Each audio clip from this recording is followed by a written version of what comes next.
রাজ্য জমিয়ত উলামায়ে হিন্দের সভাপতির ইন্তেকাল ও স্থলাভিষিক্ত নির্বাচন, এক হৃদয় বিদারক অধ্যায়ের সমাপ্তি ও নতুন সূচনা।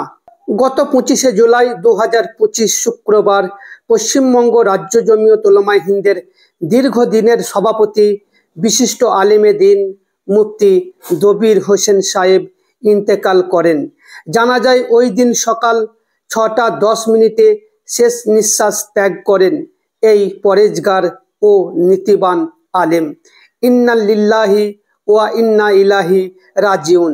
ওই দিন বৈকাল 5টায় তার জানাজার নামাজ অনুষ্ঠিত হয় জামিয়া ইসলামিয়া আরাবিয়া ইক্কুসারা মাদ্রাসা প্রাঙ্গণে এবং তাকে দাফন করা হয় ওই মাদ্রাসা প্রাঙ্গণে, যেখানে লক্ষাধিক মানুষ ভিড় করেন বিদায় জানাতে তাদের প্রিয় নেতাকে।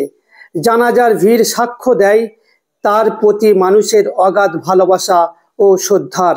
মুফতি দবির হোসেন সাহেবের আকস্মিক মৃত্যুতে রাজ্য জমিয়ত উলামায়ে হিন্দের সম্পাদক কারি শামসুদ্দিন আহমেদ গভীর শোকাহত ও মর্মাহত তার পরিবারের প্রতি সমবেদনা জানান।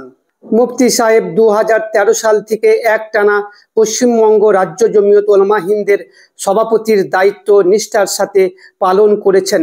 মাওলানা সৈয়দ আরশাদ মাদানির নেতৃত্বে তিনি সংগঠনকে সক্রিয়ভাবে এগিয়ে নিয়ে গেছেন। তার ইন্তেকালে পুরো রাজ্যে শোকের ছায়া নেমে আসে। সংগঠনের প্রতিটি স্তরে অনুভূতি হয় অপূরণীয় এক শূন্যতা। এই শূন্যতা পূরণে পরের দিন 26শে জুলাই জমিয়তের রাজ্য ওয়ার্কিং কমিটির এক জরুরি সভায় সহসভাপতি সাইকুল হাদিস মাওলানা মোহাম্মদ হাজিবুদ্দিন খানের প্রস্তাবে সর্বসম্মতিক্রমে হাফেজ মোহাম্মদ ইয়াকুব ফরিদি সাহেবকে নতুন সভাপতি হিসাবে নির্বাচিত করা হয়। সভার সূচনা হয় কারি শামসুদ্দিন আহমেদের কোরআন তেলাওয়াতের মাধ্যমে এবং সমাপ্তি ঘটে নবনির্বাচিত সভাপতির দোয়ার মাধ্যমে। মুফতি দবির হোসেন সাহেবের অবদান স্মরণীয় হয়ে থাকবে। তার ইন্তেকালে যে শূন্যতা তৈরি হয়েছে তা কখনো পূরণ হওয়ার নয়। আপনারা দেখছেন তাকে বিদায় জানাতে তার জানাজায় লক্ষাধিক মানুষের ভিড়।